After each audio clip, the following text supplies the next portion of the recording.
बहू का लौटा बचपन। रश्मि की सास उससे बहुत काम कराती थी और वो इस बात से बहुत परेशान हो गई थी। एक दिन सास कहती है, बहू, रसोई का काम खत्म हो जाए तो मेरे कमरे में आ जाना, कमरे की सफाई करनी है। ये कहकर सास वहां से चली जाती है। ये सासू माँ भी ना एक के बाद एक काम देती ही जाती है, जैसे कि मैं कोई बोतल से निकली हुई जिन हूं। रश्मि अपनी सास के कमरे में जाती है और स्टूल पर चढ़कर अलमारी से सामान निकाल रही होती है। अरे बहू, संभाल कर, मेरा सामान तोड़ मत दियो। वाह, इन्हें अपनी बहू की कोई चिंता नहीं है, सामान की पड़ी है कि वो ना टूट जाए। अब तो इनका सामान तोड़ना ही पड़ेगा। रश्मि सामान हाथ में पकड़ लेती है और नाटक करने लगती है। सास ये देखकर घबरा जाती है। अरे बहू, मेरा सामान बचाकर कहीं गिर ना जाए। हाँ हाँ मम्मी जी, नहीं गिराऊंगी आपका सामान। रश्मि का सच में बैलेंस बिगड़ जाता है। अरे मेरा तो सच में बैलेंस बिगड़ रहा है। रश्मि स्टूल से नीचे गिर जाती है और उसका सर बेड से लग जाता है। रश्मि के सर में दर्द हो रहा होता है।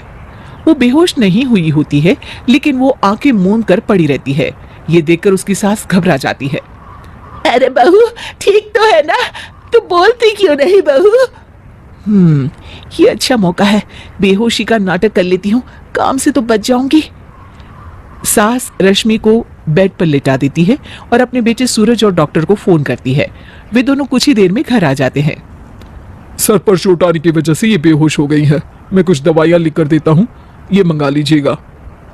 उफ, वो ठीक हो जाऊंगी तो फिर से काम करना पड़ेगा। क्या करूं? अरे हाँ, ऐसी तरकीब निकाली है जिससे काम भी नहीं करना पड़ेगा और मेरी प्यारी सासू माँ को भी सबक सिखाने का मौका मिल जाएगा। डॉक्टर चले जाते हैं और रश्मि होश में आती है। तब वो बच्ची बनकर याददाश्त खोने का नाटक करने लगती है।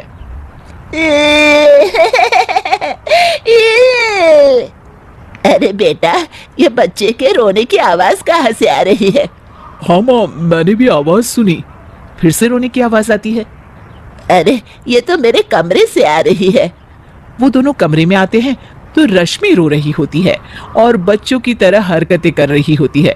दोनों उसे देखकर हैरान रह जाते हैं। मेरे मम्मी जी पापा कहाँ है? मुझे आइसक्रीम खानी है। अरे सूरज, ये तो बच्चों की तरह बर्ताव कर रही है। हाँ माँ, लगता है चोट लगने से इसके दिमाग पर असर हुआ है। आप लोग कौन है? मुझे मम्मी के पास जाना है। अंकल अंकल, मुझे मम्मी के पास जाना है। अंकल? अरे रश्मि, मैं तुम्हारा पति हूँ, क्या तुम्हें याद नहीं है? पति क्या होता है अंकल? और ये बूढ़ी आंटी कौन है? बूढ़ी आंटी? बूढ़ी किसको बोला?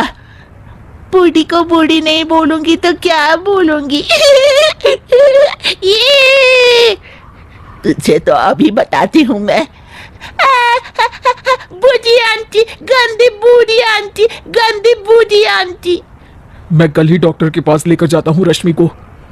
अगले दिन सुबह रश्मि की सास सारा काम खुद करती है और ये देखकर रश्मि को बड़ा मजा आ रहा होता है। अरे वाह, इस नाटक में तो बड़ा ही मजा आ रहा है। चलो थोड़ी और सेवा करवाते हैं सासू माँ से। आंटी, मुझे ना भूख लगी है। अरे इतनी देर से मेरा सर खा रही है, तेरी भूख नहीं मिटी। अब क्या खाना है तुझे? मुझे चॉकलेट शेक पीना है। अरे मुझे नहीं आता चॉकलेट वाकलेट शेक बनाना। मुझे चॉकलेट शेक चाहिए, मुझे चॉकलेट शेक चाहिए। अच्छा, मेरी माँ चुप हो जा, लाती हूँ बनाकर चॉकलेट शेक। रश्मि अपनी सास से खूब काम करा रही होती है और अपने नाटक का जमकर फायदा उठा रही होती है। रश्मि पूरे घर को बार बार गंदा कर देती है और उसकी सास बार बार सफाई कर रही होती है। ए बहू, तुझे समझ में नहीं आ रहा? कितनी बार कहा है कि एक जगह बैठ, अभी एक थप्पड़ लगाऊंगी तुझे। रश्मि रोना शुरू कर देती है। अरे अच्छा बाबा माफ कर दे, मत रो, तुझे जो करना है कर, पर रो मत मेरी माँ। रश्मि अपनी सास की नाक में दम कर देती है।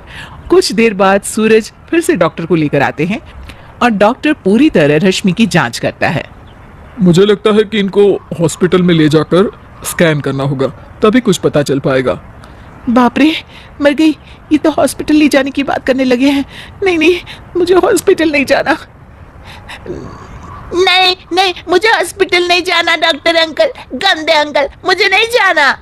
डॉक्टर तभी एक इंजेक्शन निकालते हैं और रश्मि को लगाने जा रहे होते हैं। नहीं नहीं, मुझे इंजेक्शन मत लगाइए डॉक्टर, मुझे इंजेक्शन से बहुत डर लगता है। मैं तो नाटक कर रही थी, मैं बिल्कुल ठीक हूँ। डॉक्टर और रश्मि की सास और पति एकदम दंग रह जाते हैं और रश्मि के इस नाटक का हो जाता है दी एंड।